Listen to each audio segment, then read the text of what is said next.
Meus adorados amigos da Rádio Caxias, boa tarde.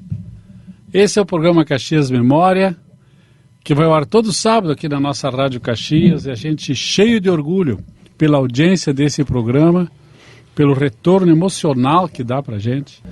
E hoje nós temos a alegria de receber uma pessoa que quem atua no meio da comunicação seguramente conhece, mas quem assiste o trabalho dele de alguma maneira, em algum lugar, com certeza também haverá de reconhecer o talento dele. Eu digo que ele é uma das pessoas mais criativas que eu conheço. Além de criativo, uma pessoa extremamente alegre e carrega um sangue uruguaio e é cidadão caxiense. E olha, não é fácil, hein? Não é fácil ser cidadão caxiense, e eu me refiro a Javier Paquito Herrera. Todo mundo conhece por Paquito. Paquito, querido, seja bem-vindo, meu amigo. Paulo, obrigado pelo convite, boa tarde aos nossos ouvintes, né? E é sempre um prazer estar aqui a falar contigo, principalmente, que tu é um protagonista dessa história toda de Caxias, né? E um grande amigo, né? Então, uma emoção dupla, né? Poder estar na rádio e teu lado junto. Que bom, obrigado. Me diga uma coisa, conta um pouco das tuas origens uruguaias. Sim, bom, eu sou uruguaio, né? Eu nasci no Montevidéu e com 9 anos a gente veio para o Brasil. Na época a crise se abatia no Uruguai, né? A crise do petróleo, aquela coisa, e o Brasil era o país do futuro. Continua sendo, né? E o pai veio, né? O que o teu pai fazia lá? Conta um pouco dessa trajetória do teu pai lá. O pai, na verdade, ele é espanhol, né? Nasceu na Espanha e ficou lá até os 18 anos, quando ele precisava se alistar no exército lá. E aí o vô disse, não, já perdemos muitos componentes em guerras, então tu vai embora, vai para a América do Sul. E logo depois o vô veio e vieram para Montevidéu. É o regime Salazar ainda lá na Espanha? Era Franco, né? Uhum. E o pai era Barcelona, né? Então, Reduto, Barcelona era Reduto, era o Rio Grande do Sul do Brasil, né? E veio para o Uruguai. Lá encontrou a mãe, né? Que é a mãe que é filha de catalães, mas que por sua vez tinham ido para a França, fugindo do Franco. E aí pegaram a Segunda Guerra Mundial na França. O vô trabalhou para os alemães, foram morar na Tchecoslováquia. E a avó atravessou os Pirineus, os Alpes, né, que dividem a Espanha e a França, com guias, aquela coisa que tu comprava, né, para poder sair, né. E aí chegando na França deu toda a viravolta da guerra, o vô morreu, e aí amigos dela disseram, não, vamos com nós para o Uruguai. E lá, num clube de catalães, o Francisco, né, o Paco, né, por isso vem o Paquito, né? Uhum. Porque Paco é o diminutivo de Francisco, o apelido seria o Chico, né? Uhum. Então é Paco. E eu, sendo filho do Paco, um dia na TV, o Paulo Rodrigues, né? Uhum. Que conhecia o pai, disse, o Paquito aí, não sei o quê. E aí foi ficando o Paquito e ficou o Paquito. Incorporou. Então, tu és neto de refugiados de guerra. No fundo, digamos que sim, é exatamente isso, né? A avó, por parte materna sim, por parte paterna eles ficaram na Espanha, né? Uhum. Mas o meu bisavô do meu pai, ele lutou também nas guerras lá, tem medalhas, aquelas coisas todas, então tem um pouco no DNA aí dessa questão de defesa, né? Se encontraram em Montevidéu num clube de catalães, casaram. Aí o pai trabalhava no comércio lá, numa empresa metalúrgica, e depois de uns anos ele abriu, junto com outros 6 sócios, um posto de gasolina. Juntaram um pouquinho, abriram um posto de gasolina. Era uma concepção nova, com loja, já era com loja, né? Conveniência? De loja de conveniência, gás. Eles tinham uma coisa mais abrangente, né? Perto de Montevidéu, não era bem em Montevidéu, era mais afora. E com a crise, o posto não começou a dar renda para todos, né? Começou a apertar. Sim, E aí buscaram novas soluções. E o pai e um outro sócio vieram ao Brasil, vieram a Porto Alegre inicialmente, né? E montaram uma marcenaria. Aí em 78, o pai recebeu um convite de uns amigos para gerenciar a concessionária Fiat que estava abrindo em Caxias, a Piemonte. Piemonte Veículos. Exatamente. E aí o pai veio E, obviamente, nós viemos junto, né? Vamos atrás, né? Essa lembrança de Montevidéu? Montevidéu. Que lembranças tu tem? Tu estivesse lá com Poxa, 9 anos, né? A gente morava num condomínio de edifícios com uma galera junto, né? Uma época que ainda hoje, Montevidéu, tu ainda pode estar na rua, né? Não é tão fácil como era, né? Então, quer dizer, nós tínhamos uma turma de gente... éramos uns 20, 30 crianças, sei lá. Então, a gente ia pra praia no verão com as mães, uma turma, jogava futebol junto. Tem situações ótimas, né? Então, uma infância cooperativa. Uma infância cooperativa. Uma infância cooperativa. E aí, teu pai vem pra cá, vocês vieram logo pra cá? Ou... O pai ficou um ano aqui. E logo no ano seguinte a gente veio. Ficou um ano para ajeitar a coisa, ver se rendia e aí ele nos trouxe passado um ano. Nós chegamos no domingo e na segunda começavam as aulas. A gente sabia falar sim e now. Que dia foi isso? Eu acho que foi no início de março. Eu não sei ao certo o dia, acho que era 3, 2, por ali, alguma coisa assim. O ano do Fiat 147?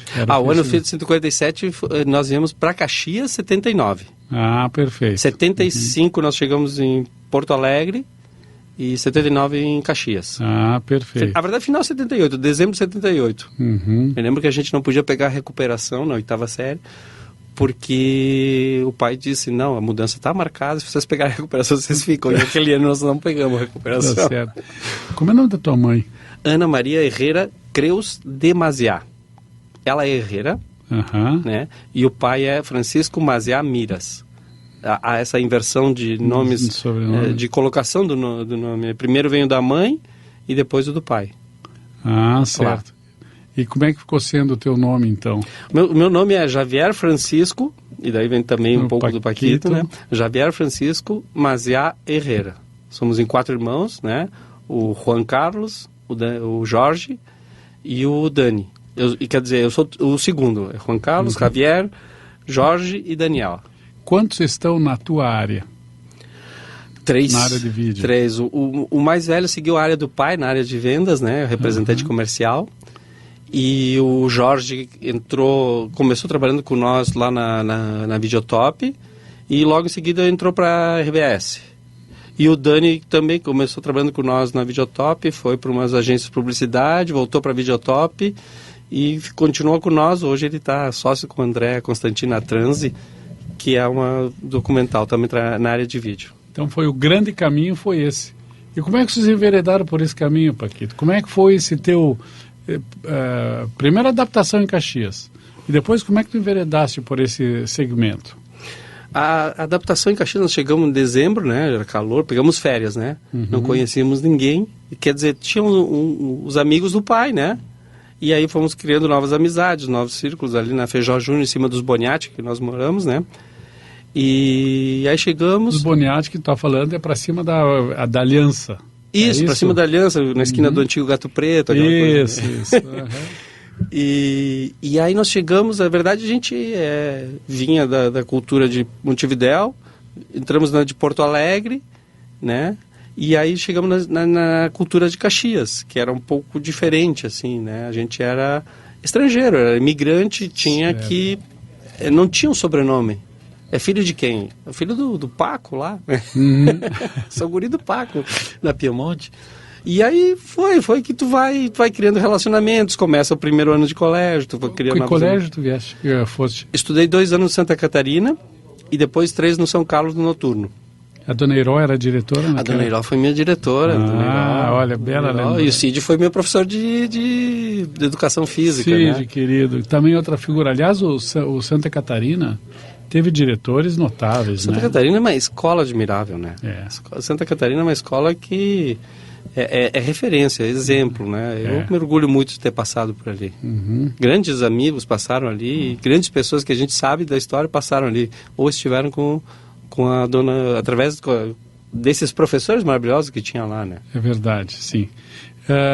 Do Santa Catarina tu foste pro São Carlos. Aí eu fui pro São Carlos porque eu comecei a trabalhar. Eu rodei no Santa Catarina um ano, aí o pai disse, bom, agora vamos lá, já que tu te dedicou menos, vamos lá, vou trabalhar. O pai tinha saído da Fiat, porque a Fiat exige um aporte a cada 3 anos dos acionistas. Os acionistas preferiram não continuar com a Fiat. Dando origem à Primorosa, foi? Não. Aí o pai botou junto com o chefe de oficina e o chefe de chapeação uma oficina, né, que era chapeação, a Fialto. Tá. E aí eu fui trabalhar com ele 1 ano, né?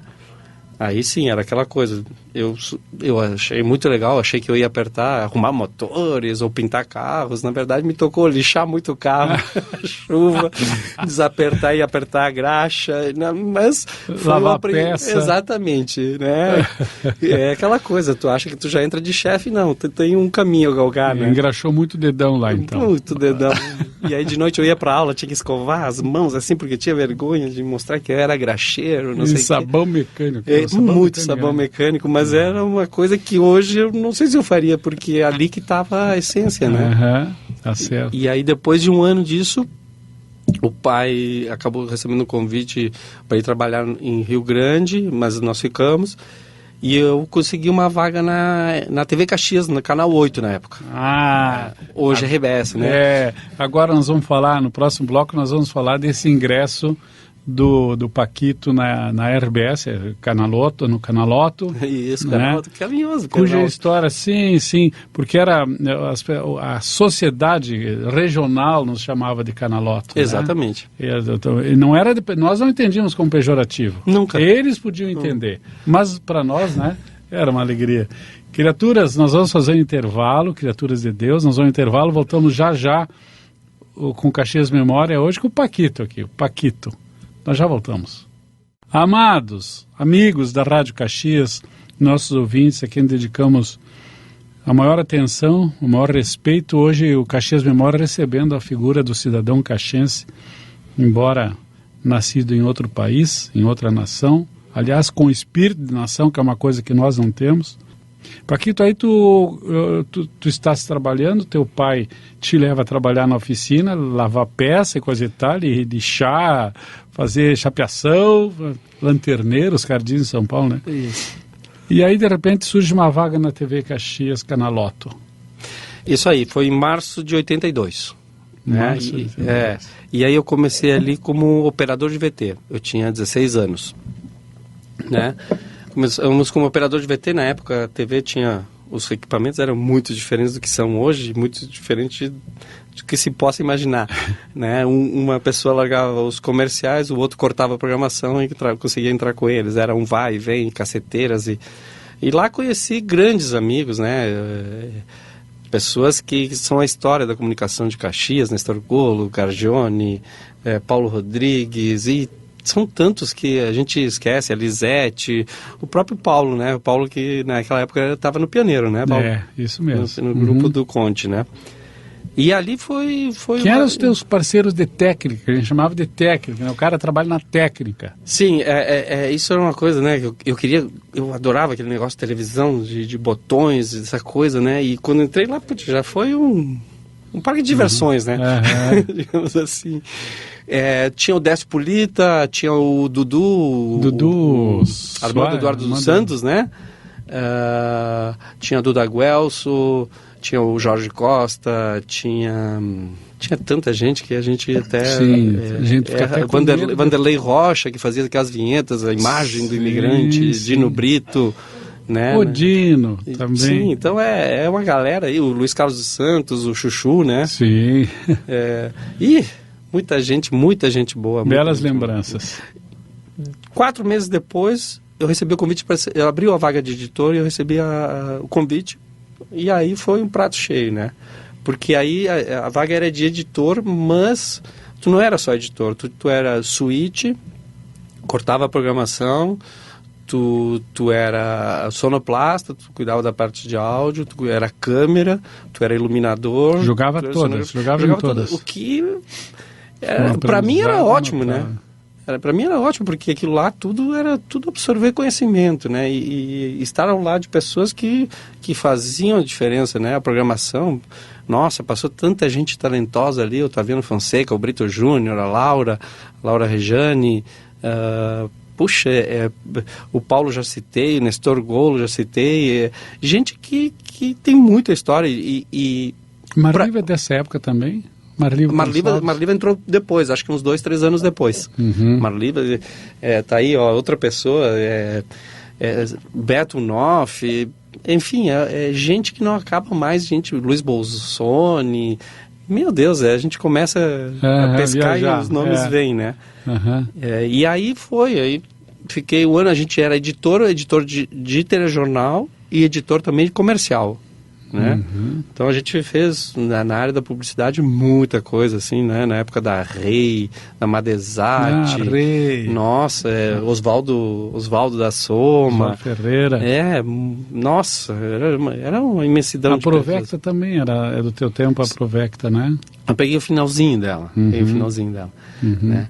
E aí conheci grandes amigos até hoje, o Biazus da Planet, Joanes da Neauer, coisa assim. Fiquei um ano e meio nesse negócio de editor, e aí começou a ter um núcleo de produção audiovisual, né? Que era um equipamento que veio para Caxias, né? Com câmera lenta. Pela primeira vez nós tínhamos uma máquina que fazia câmera lenta. Nós não tinha câmera lenta aqui, né? Pela primeira vez nós tinha chroma key, nós tinha gerador de caracteres, tudo que era tudo muito manual, letra 7, né? Os créditos que entravam, né? Quando se botava.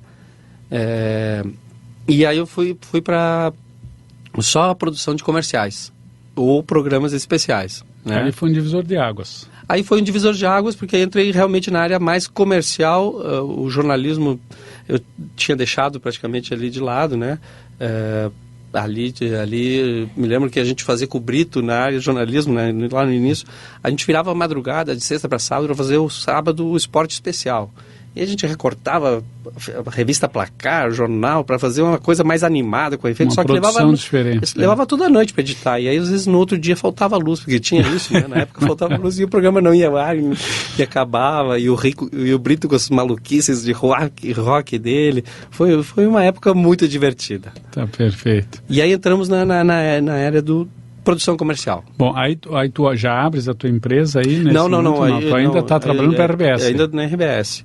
E aí eu fiquei um ano de editor da área comercial, e aí o chefe de produção saiu, e aí eu fiquei um tempo ali sem chefe de produção e sem editor. Enfim, eu fazia chefe, fazia editor, até que me botaram de chefe com uma equipe, né?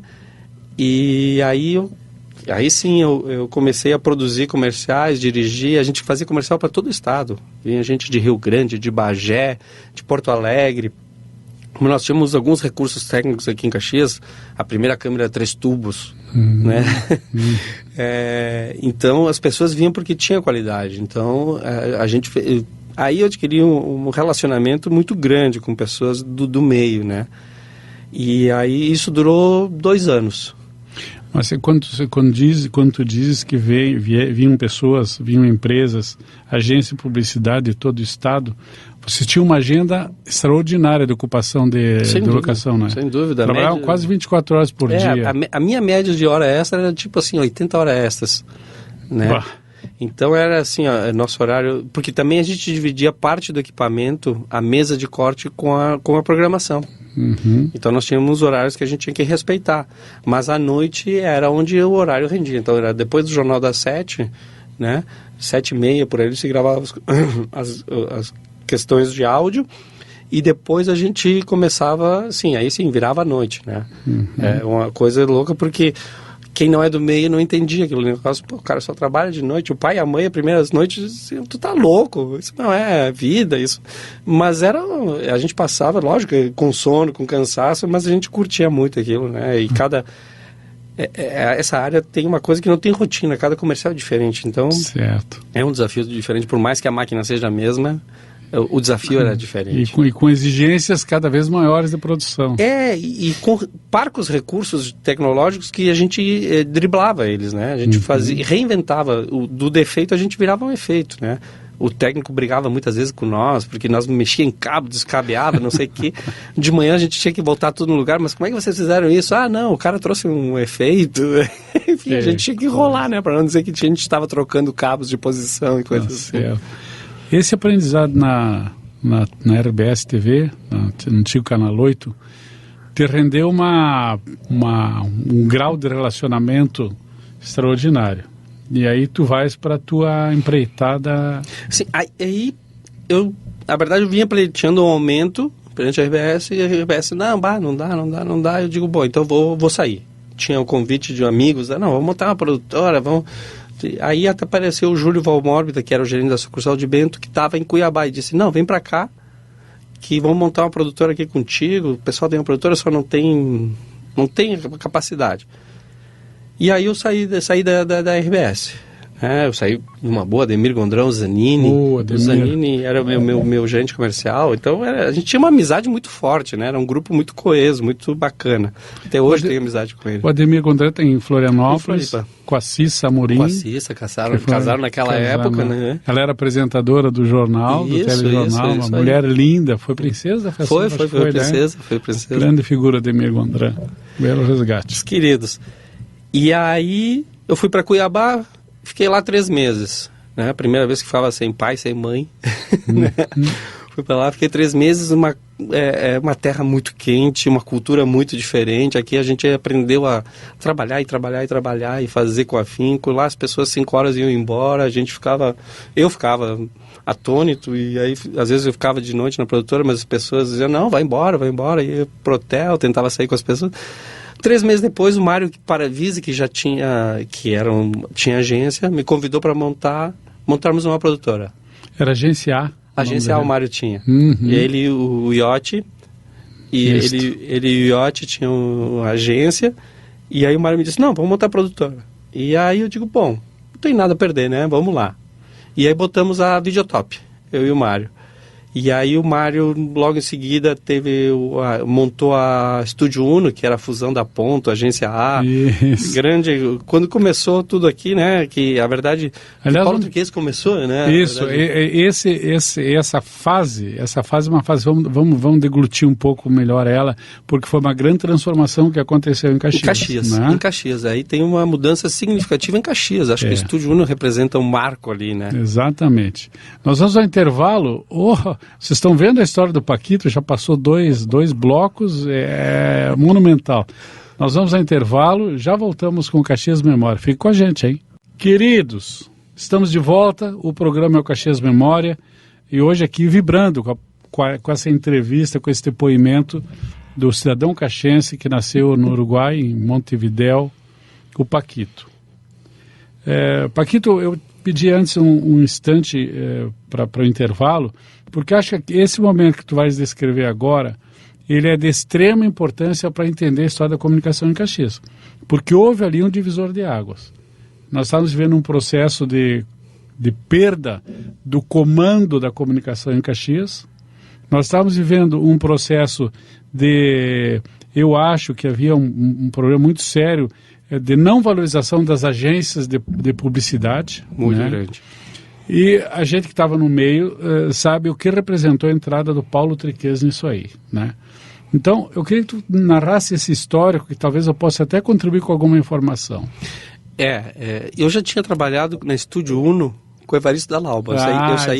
Eu saía da TV em 82, saía da TV de manhã e de tarde eu ia o Evaristo tinha Castel Novo, uma produtora de áudio. Isso mesmo. Né? E aí a gente gravou muitos corais, aí eu conhecia conheci o Pozenato, conhecia muita gente, fiz vídeo com a Dolaimes, e foi uma história muito rica ali, né? Uhum. Mas, voltando ali em 88, né, que nós montamos a produtora. E aí veio esse ponto que o Paulo Triquez estava começando a entender que a valorização, ele já tinha na Enxuta a Ponto, que era a agência deles interna, né? E aí ele juntou a agência A, Estúdio Uno e a Ponto. Né? Isso mesmo. E fez uma grande agência, trouxe pessoas de fora, como o Michele Caetano, o Jomba, trouxe gente com outra visão, junto com o Mário, com o Juarez, né? Juntou isso e fez uma grande agência de propaganda que mudou os conceitos de Caxias, né? Foi um salto, né? Foi um salto em nível estadual, nacional. Exatamente. E na comunicação de Caxias, né? Nós já tínhamos agências, eu acho que já tinha a Exacta, né? Hoje Planet. Isso. Né? Nós tínhamos o Juarez, que era uma boa agência. E tinha algumas coisas incipientes, mas a Estúdio Uno entrou com um aporte muito grande de agência, né? Só para resgatar na história da Estúdio Uno, tu falaste do Evaristo? Sim. Os sócios dele eram o Ayala, o Luiz Triquez. O Luiz Triquez, exatamente. Né? Grandes pessoas, né? Putz, foi um aprendizado sem... O Evaristo era um apaixonado pelo que fazia, né? Sim. O Evaristo foi ele foi meio mentor nessa coisa da publicidade. A gente trabalhava na TV, naquela época eu editava muito com ele. Fizemos muitas coisas, né? Com o Evaristo fez a primeira campanha política. Que eu participei em 82. Né? A verdade... essa história das campanhas é outro... É um capítulo que nós vamos entrar. Mas me lembro que a gente fez os programas, era do PDT, do PT. Bom, a gente, se for entrar, a gente vai adiante nisso. Mas esse ponto da Estúdio Uno trouxe um novo conceito e as empresas de Caxias, me parece, começaram a acreditar um pouco mais na propaganda caxiense. Isto. A partir da Estúdio Uno, né? E aí vieram outras agências a partir daí, que muito boas, New Age, veio Executiva, Estúdio Design, nossa, tem agências respeitadíssimas, que foi um ciclo também grande, de grandes agências em Caxias, que hoje já não se tem, isso virou mais escritórios, né? Exatamente. Terceirizou um pouco, a tecnologia também ajudou muito nisso, né? E a terceirização de serviços. E hoje está voltando as agências a serem um pouco de tudo, porque a agência perdeu muito do mercado de identificação com as novas tecnologias, as possibilidades de novas mídias hoje, né? Foram segmentando, as agências foram segmentando. Exatamente, porque antigamente, digamos assim, tu tinha TV, jornal, revistas e outdoor, comunicação externa, alguma coisa assim, mas eram focos muito específicos, né? E aí, com as redes sociais, digamos assim, que a coisa pegou outro campo que não se estava preparado. Hoje tu pode fazer o teu comercial sem anunciar na TV. Exatamente. Então é uma coisa muito, muito grande. Isso são mudanças muito rápidas para nós que vivemos tudo isso, né? Que a quem está hoje, essa juventude, talvez pareçam longe essa história, né? Como pareceram para nós as histórias de nossos avós, mas que são rápidas, são rapidíssimas. A velocidade aumentou muito. A velocidade foi uma coisa louca, né? E, bom, aí a Videotop. Aí entrou a Videotop, né? Aí o Mário foi para Estúdio Uno, né? E eu sou uma pessoa que sei fazer, mas administrar não é meu forte, vender não era meu forte. Acho que nós somos parecidos nesse negócio. E aí, junto com o Mário, nós convidamos a Nica Ferronato. Isso, que entrou ali, acho que foi em agosto, se não me lembro, a gente começou em março, em agosto a Nica entrou. Né? A Nica, que já era cliente nossa lá na TV, porque ela cuidava da comunicação do Fedrice na época, né? Isso. E aí foram 25 longos anos, né? Até final de 2011, início de 2012. Foram 25 anos de Videotop, que foi uma época muito boa, né? A gente tinha um ótimo relacionamento e temos... E tem grandes histórias nisso. Mas é isso que nós vamos falar agora. Porque a Videotop foi, sem dúvida, a produtora mais premiada de Caxias do Sul.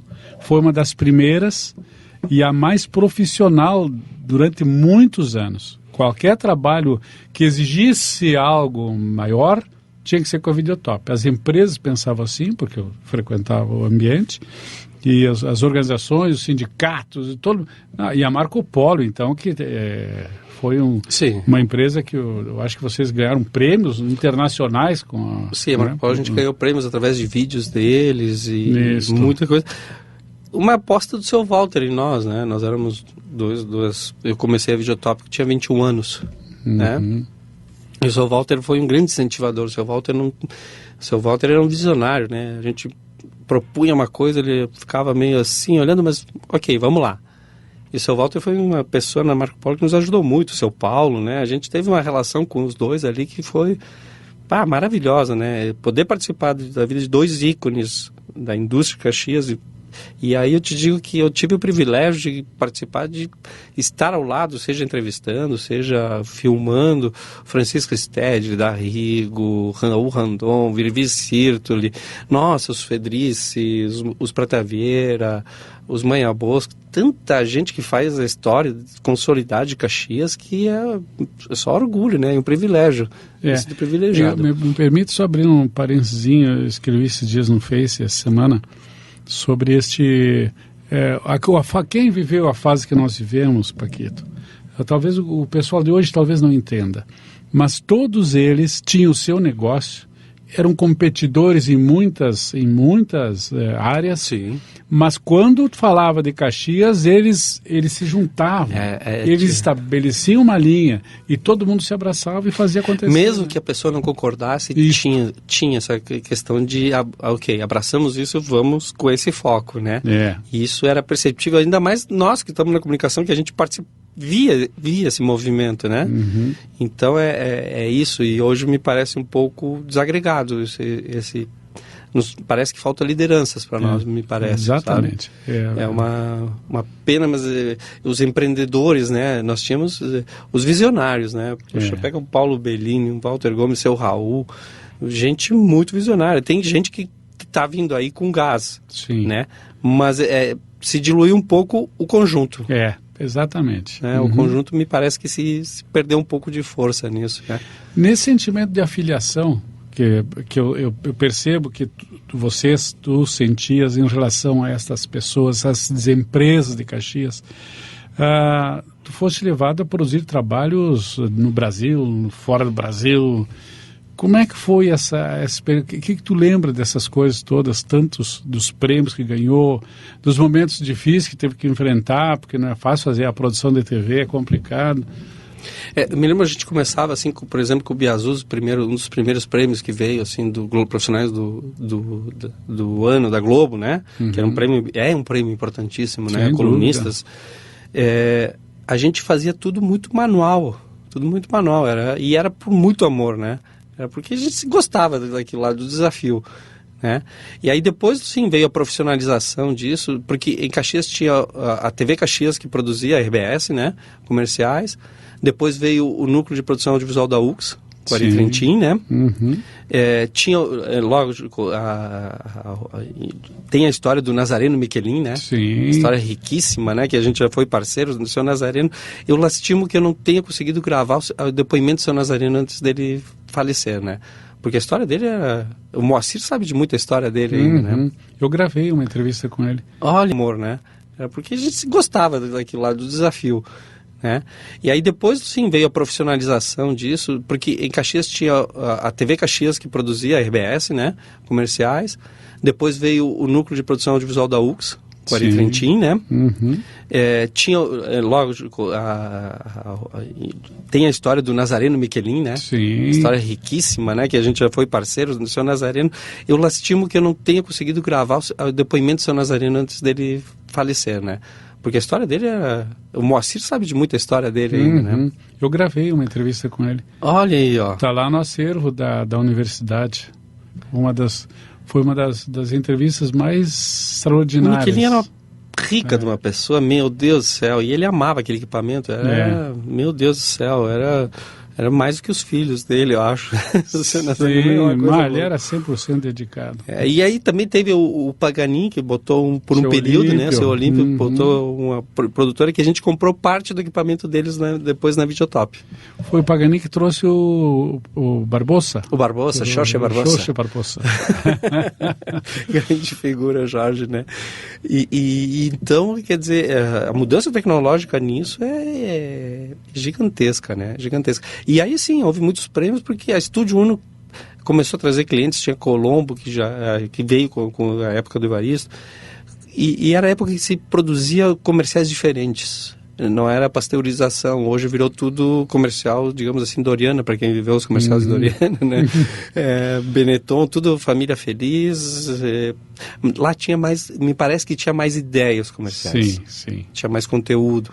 O Michele também era infernal, né? Não, o Michele é fantástico, né? Um professor, ele que trouxe aquele Festa da Uva, que bela festa, que maravilha. Foi um marco na Festa da Uva, aquele comercial que ganhou prêmio. Sem dúvida. Né? Uhum. Porque, a verdade, pela primeira vez nós estávamos rindo da nossa própria cara, né? Uhum. Nossa própria cara, que eu digo, é a nossa cultura italiana. Certo. Né? Transformar aquilo que era que nem o negócio da Terra do Galo. Exatamente. Aquele negócio do sotaque, coisa e tal, pá, apropriamos isso e... Isso, exatamente isso, né? Então, aí...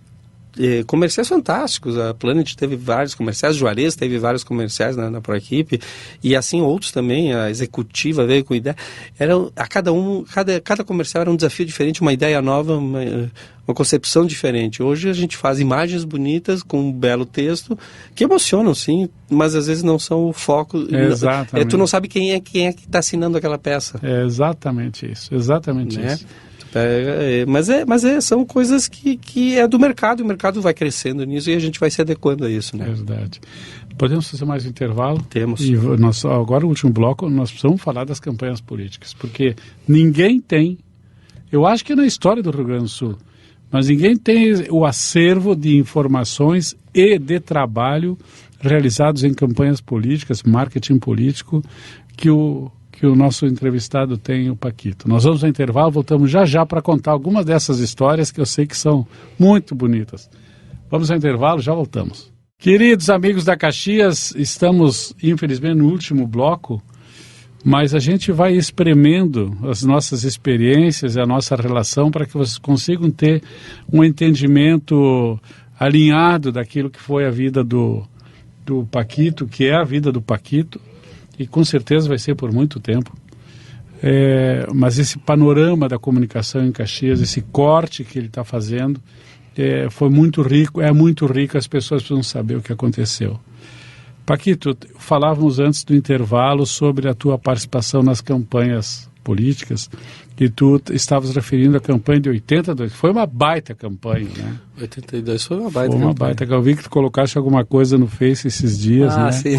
Foi monumental, porque naquele tempo também a gente trabalhava em rádio como repórter, e o Pioneiro tinha surgido naquele ano. O Pioneiro Diário surgiu em 81, 82, foi a primeira eleição depois do Pioneiro Diário. Aquela campanha, acho que foi a primeira campanha que acho que talvez tenha tido propaganda de TV aqui em Caxias, talvez. Eu não sei, mas eu acredito que sim. É possível. Porque antes sim. era filme, o filme não era permitido, eu acho. Isso mesmo. Então, com videotape, né, foi possível isso. Eu me lembro na época era o Vitório 3, o Mincato, a gente fez... Dorvalino Mincato, que era um amigo, que era o amicíssimo do Evaristo. Sim, exatamente. Né? O Evaristo era PDT Brizola, né? Então a gente passou algumas noites montando, na época só podia o santinho, a foto do candidato e o nome e o número dele, né? E a bandeira do partido. Que eram coisas difíceis, colocar a bandeira do partido colorida, mas a gente conseguiu driblar os equipamentos e conseguiu fazer isso.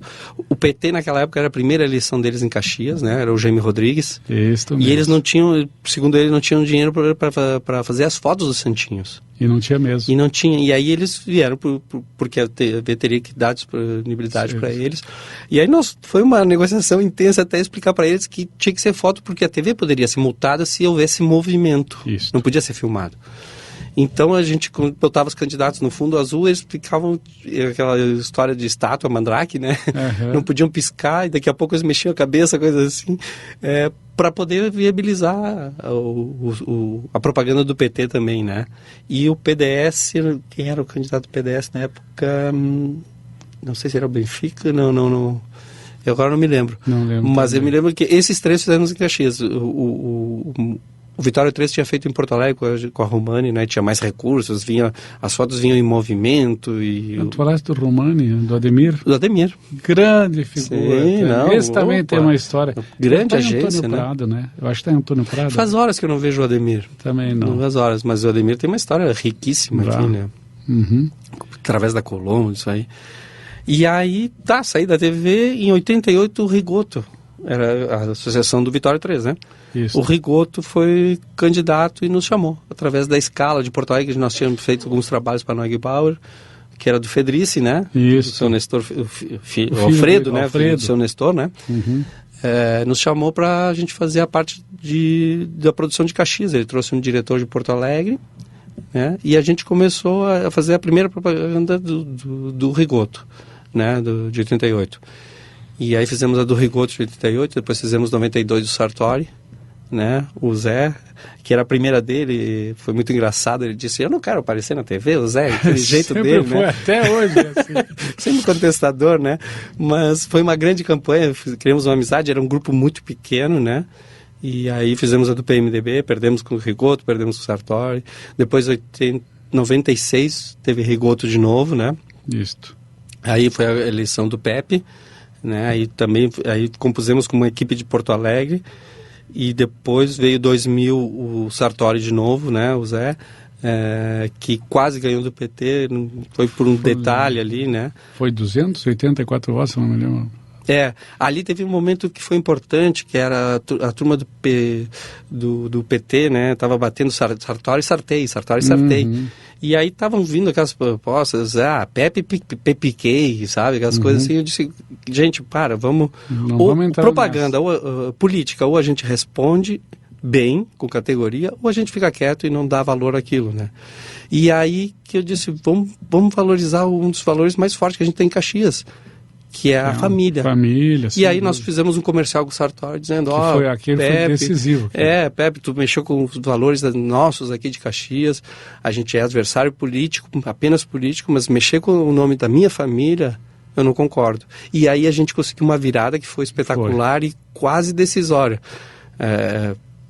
As histórias de Caxias contam, né? Mas teve um movimento de Porto Alegre, de Pelotas, veio gente do PT que conseguiram reverter por exatamente diferença de 400 votos. Foi 800, mas se tivesse sido 400, o Sartori era mais velho, o Sartori ganharia.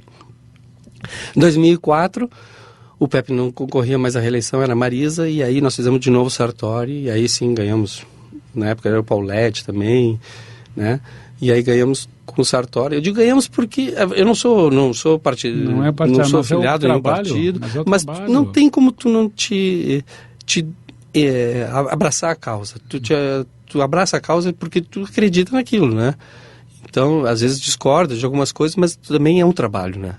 Então, não tem como tu entrar no trabalho se tu não fizer com toda a tua dedicação. Exatamente. E aí ganhamos 2004.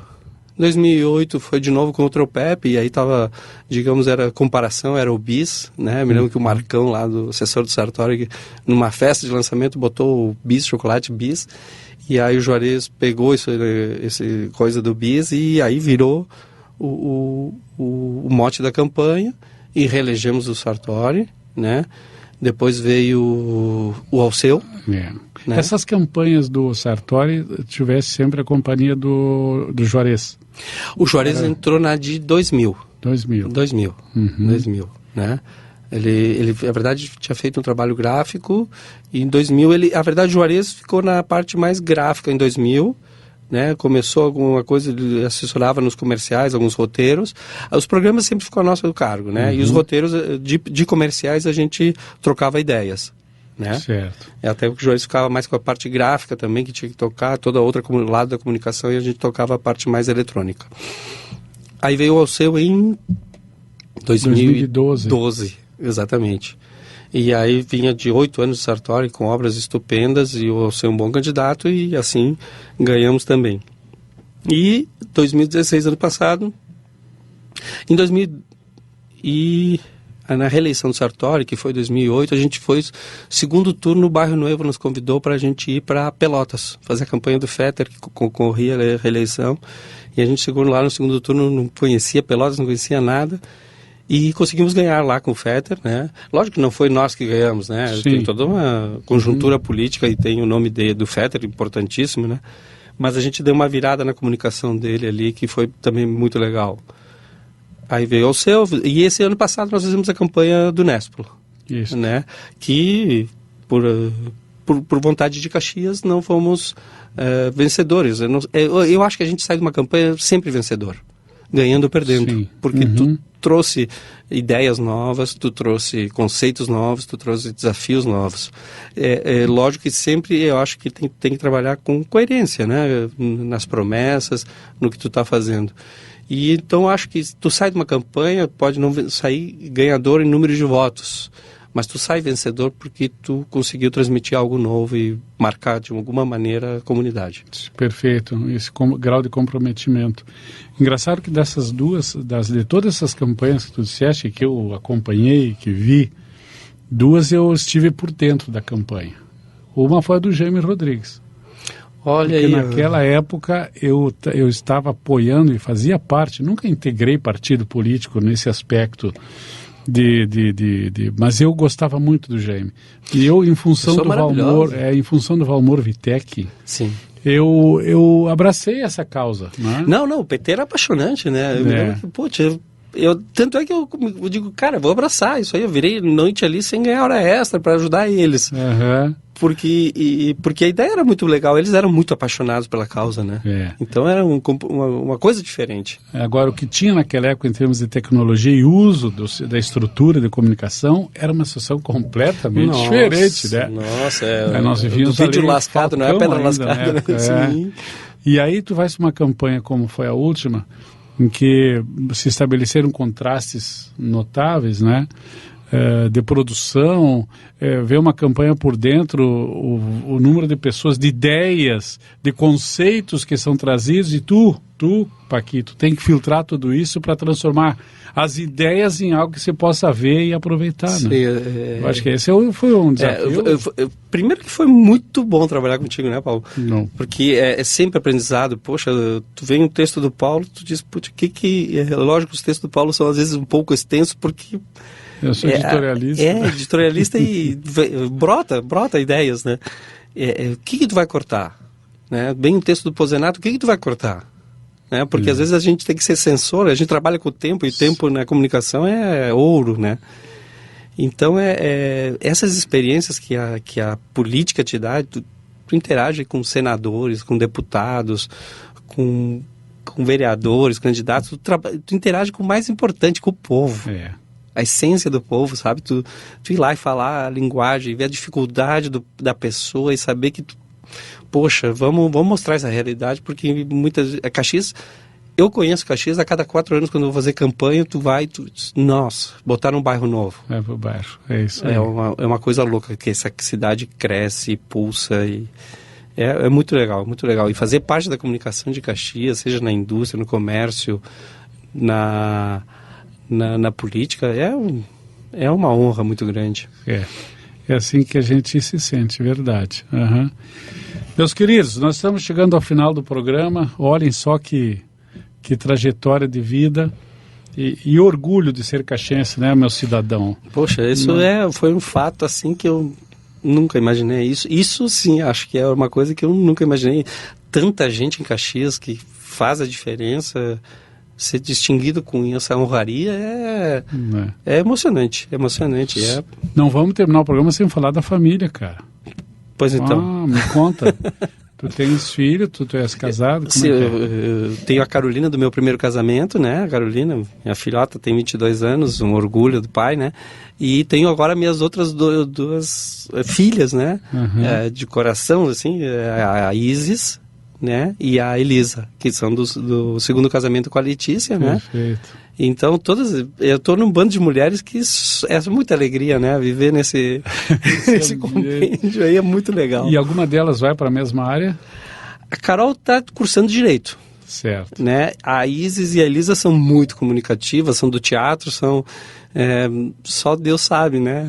Os rumos, né? Eu, com a idade delas, eu queria brincar de Playmobil, de carrinho, de bola, muito futebol, né? Uhum. Então é a vida das nada, mas elas têm uma veia artística muito forte. A Carol também tem uma veia artística muito, muito, muito forte, mas curtiu muito o Direito. Certo, que bom, que bom. Meus amigos, nós estamos chegando ao final do programa. Paquito, muito obrigado pelo depoimento. Paulo, obrigado a ti. Eu sei que o nosso tempo está no final, mas obrigado a ti, à rádio, a esse trabalho que tu fazes, né? Que é preservar a memória de muita gente aqui de Caxias, que é a memória da cidade, né? É como somos e por que somos. Tá certo. Querido, obrigado. Meus amigos, fiquem com Deus. Semana que vem a gente está de volta, se Deus quiser, com outra história tão linda quanto a do Paquito. Um abraço.